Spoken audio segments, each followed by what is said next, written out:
शक्ति बजा रहल अछि,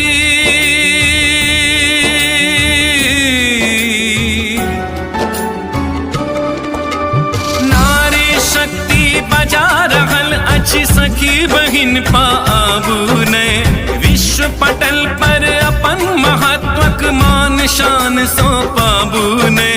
नारी शक्ति बजा रहल अछि, सखी बहिन पाबू ने विश्व पटल पर अपन महत्वक मान शान सौंपाबू ने।